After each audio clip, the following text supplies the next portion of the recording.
যে কোনো ছোটো মাছ দিয়ে এই রকম ছোটো মাছের একটা রেসিপি বানালে কিন্তু খেতে এর টেস্ট দারুণ হয়। বানাবো আজকে ছোটো মাছের চচ্চড়ি, সাথে শুধু চাই গরম গরম ভাত। এই ছোটো মাছের চচ্চড়িটা আজকে একটু অন্যরকম স্টাইলে বানাচ্ছি, কিন্তু এর স্বাদ হবে দারুণ সুন্দর। নমস্কার বন্ধুরা, টেস্ট বেস্ট রেসিপিতে সবাইকে স্বাগত। আশা করছি আজকের এই ছোটো মাছের চচ্চড়ির রেসিপি আপনাদের সবার খুব ভালো লাগবে। তাহলে চলুন দেখে নেওয়া যাক কী করে তৈরি করছি আজকের এই ছোটো মাছের রেসিপি। সবার প্রথমে একটা মিক্সিং জার নিয়ে নিয়েছি। আমরা একটা মশলা তৈরি করব। তার জন্য নিয়েছি এখানে 1 চামচ গোটা জিরে, তার সাথে নিচ্ছি 2টো শুকনো লঙ্কা আর 3 কোয়া রসুন। এবার এই জিরে, শুকনো লঙ্কা আর রসুনটাকে আমরা একটু মিহি পেস্ট তৈরি করে নেব। আপনারা চাইলে এই জিরে আর শুকনো লঙ্কাটাকে কিছুক্ষণ ভিজিয়ে রাখতে পারেন, তাতে এটা বাটতে সুবিধা হবে। মশলাটার পেস্ট তৈরি করে নিয়েছি, দিয়ে দিচ্ছি এখানে কিছুটা পেঁয়াজ। এবার পেঁয়াজটাকে দিয়ে একবার একটু মশলার সাথে ঘুরিয়ে নেব। আর খুব বেশি কিন্তু পেঁয়াজটাকে বেটে ফেলবেন না। আমি কিন্তু পেঁয়াজটাকে মশলার সাথে এরকম একবার ঘুরিয়ে নিয়েছি। মশলা রেডি হয়ে গেছে। আজকে দেখুন আমি ছোট মাছের জন্য এখানে নিয়েছি খলসে মাছ। আপনারা অনেকেই হয়তো এই মাছটাকে চেনেন, আবার অনেকে খুব ভালোবাসেন খেতে। এই মাছটা খেতে কিন্তু ভীষণ টেস্টি হয়। মাছটাকে ভালো করে পরিষ্কার করে ধুয়ে নিয়েছি। এবার যে মশলার পেস্টটা আমি বানিয়ে রেখেছি, সেই মশলাটাকে আমি এই মাছের মধ্যে দিয়ে দিচ্ছি এখানে স্বাদ মতন লবণ, দিচ্ছি 1/2 চামচ হলুদ গুঁড়ো, আর দিচ্ছি অল্প একটু কাশ্মীরি লঙ্কার গুঁড়ো কালারের জন্য। তার সাথে দিচ্ছি কাঁচা সর্ষের তেল। এবার আমরা এই মাছটাকে ভালো করে এই সমস্ত মশলা আর তেল দিয়ে মেখে নিচ্ছি। আপনারা যদি কেউ কাঁচা মাছ ডাইরেক্ট এইরকম রান্না করে খেতে অপছন্দ করেন, তাহলে অবশ্যই মাছটাকে হালকা করে একটু ভেজে নিয়ে তারপরে রান্নাটা করতে পারেন। তবে এইভাবে যদি আপনারা খেতে চান, অবশ্যই একবার এইভাবে ট্রাই করে দেখতে পারেন। খেতে কিন্তু ভীষণ টেস্টি হয়। এবার মিনিট 10 মাছটাকে মশলা মাখিয়ে রেখে দেব।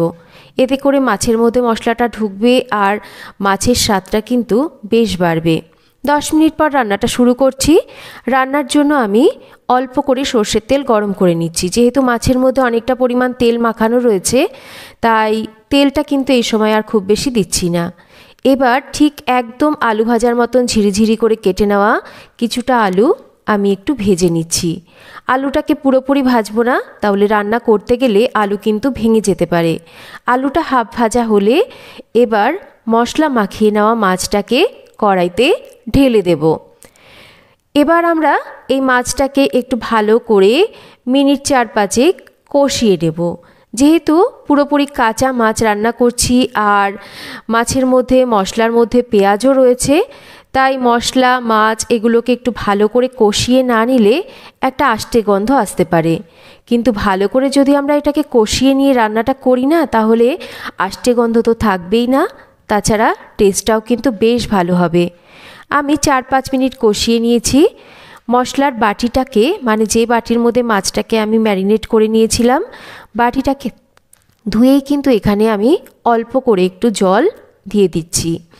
জলটাকে দিয়ে ভালো করে নাড়াচাড়া করে মিশিয়ে নিচ্ছি। দিয়ে দিচ্ছি এখানে 2টো কাঁচা লঙ্কা। রান্নাটা কিন্তু বেশ একটু ঝালঝাল হবে, তবেই কিন্তু খেতে ভালো লাগবে। একটা ঢাকা দিয়ে এবার লো ফ্লেমে রেখে আমরা আরও 5 থেকে 6 মিনিট রান্না করব। দেখুন আমি মিনিট 5-6 পর ঢাকাটা সরিয়ে নিচ্ছি। রান্নাটা কিন্তু আমাদের মনে হচ্ছে হয়ে এসেছে। মাছগুলো সুন্দর নরম হয়ে গেছে। যেহেতু ছোট মাছ, নরম হতে মানে সেদ্ধ হতে খুব একটা সময় বেশি নেয় না। আর আলুগুলোও কিন্তু একদম সুন্দরভাবে সেদ্ধ হয়ে গেছে।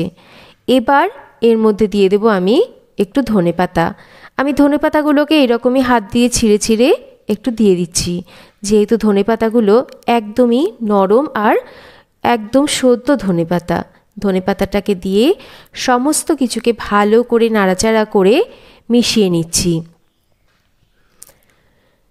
সমস্ত কিছুকে নাড়াচাড়া করে মিশিয়ে নেওয়ার পর দেখুন আলুটাও কিন্তু একদম সুন্দরভাবে সেদ্ধ হয়ে গেছে। একটু চেক করে রেখে নিলাম।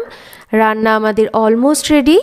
এবার এটাকে নাবিয়ে আমরা গরম গরম ভাতের সাথে সার্ভ করতে পারি। একবার আপনারা যে কোনো ছোট মাছ দিয়ে এইভাবে ছোট মাছের চচ্চড়ি বানিয়ে খেয়ে দেখুন। খেতে কিন্তু এই মশলাতে বেশ সুস্বাদু হয়। গরম ভাত চাই আর এই রকম ছোট মাছের রেসিপি। তো কেমন লাগলো আজকের এই ছোট মাছের চচ্চড়ি রেসিপি একটা কমেন্ট করে জানাবেন। আর রেসিপি ভালো লাগলে একটা লাইক করবেন, রেসিপিটা শেয়ার করবেন। আর যদি চ্যানেল সাবস্ক্রাইব করা না থাকে তাহলে চ্যানেলটাকে সাবস্ক্রাইব করবেন। সবাই ভালো থাকবেন।